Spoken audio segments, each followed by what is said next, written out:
बाल काटिबा समयरे किंबा परे सफा दर्पण देखिबा उचित।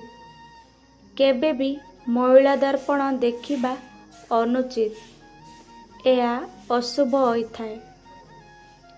रविवार दिन केबे भी बाल किंबा नख काटिबा अनुचित। यह द्वारा धननाश एवं धर्मनाश होइथाए।